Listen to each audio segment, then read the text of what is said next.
माझी शाळा माझा अभिमान. माजी विद्यार्थ्यांचा स्नेह मेळावा.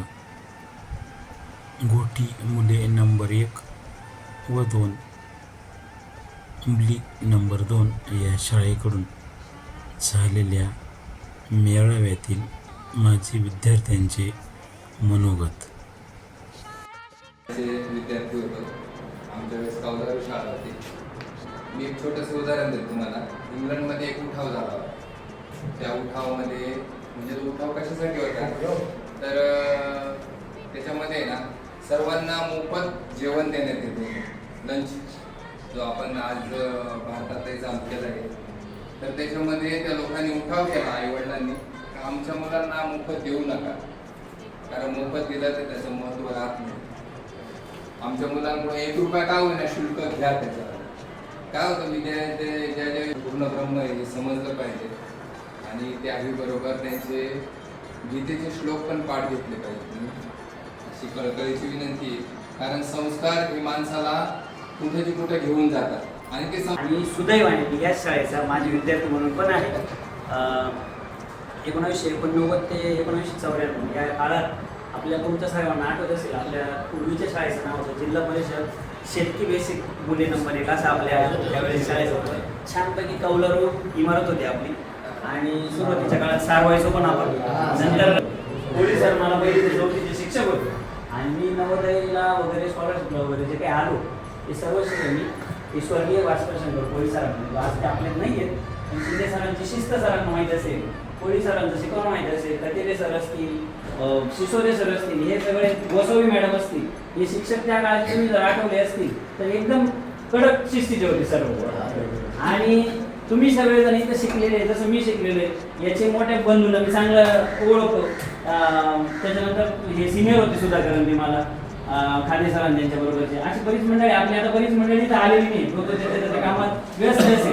पण आपण थोडक्यात तो आहे ना, आपण सगळे जे माझे विद्यार्थी इथं आलेले, एक गोष्ट इथं आपल्याला चांगली पाहायला भेटते की आपण जेव्हा शिकत होतो आणि आता जेव्हा आपली पुढची पिढी या इथं शाळेत जेव्हा शिकते तर काहीतरी चांगले बदल झालेले. त्यांना सरांनी भरपूरच माहिती दिलेली. आज माझे विद्यार्थी या अनुषंगाने आपण इथे उपस्थित झालो आहे, याचा मला पहिल्यांदा खूप आनंद होत आहे. सर्व शिक्षकांचे आभार, त्यांनी हा कार्यक्रम इथे उपस्थित केला आहे.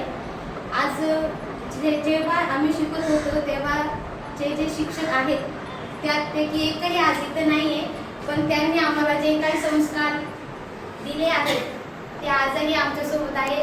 आणि इथं झेडपी शाळेत येऊन आजही त्यांची खंत आठवते, म्हणजे ते आमच्या अजूनही लक्षात आहे त्यांनी दिलेले जे संस्कार, सर्व काही गोष्टी. आणि जसं की सरांनी सांगितलं की आजची शाळा आहे ती डेव्हलप होत चालली. झेडपी शाळा जी कुठं कमी पडत होती आज डेव्हलप होत चालली आहे. आणि सरांनी जे काही मागण्या किंवा जे काही सुधारित समस्या आपल्यापुढे मांडल्या आहेत त्या आपण सर्वांनी नक्कीच थोडं सहकार्य करून कंप्लीट करावे अशी सर्वांना विनंती. आणि थँक्यू ऑल. खरंच त्या मुलाला ABCD येते का इथून बघितलं जातं आणि त्याला प्रत्येक स्पेलिंग पण शिकवलं जातं. मग जर आपण आपल्याकडे झेडपीकडे वळवला किंवा आपल्या आजूबाजूच्या लोकांना सांगितलं की खरंच तुम्ही झेडपीला जा, तिथं चांगले कॅपेबल शिक्षक आहे, ते तुमच्या मुलाला खूप चांगलं घडवू शकतात, तर मग आपल्या शाळेची परिस्थिती बदलू शकते आणि आपल्या शाळेच्या जे काही गरजा असतील त्या पण पूर्ण होऊ शकतात. त्याच्यानंतर कसं सर बोलले, ज्याला आपण टेक्निकल लँग्वेजमध्ये SFR म्हणतो, म्हणजे स्टुडंट फॅकल्टी रेशो म्हणतो, की किती विद्यार्थ्यांमागे एक शिक्षक अवेलेबल असतो. जर आपण MBAच्या दृष्टिकोनातून बघितलं तर 10 स्टुडंट मागे एक शिक्षक असायला पाहिजे, तर तिथं क्वालिटी एज्युकेशन होऊ शकतं.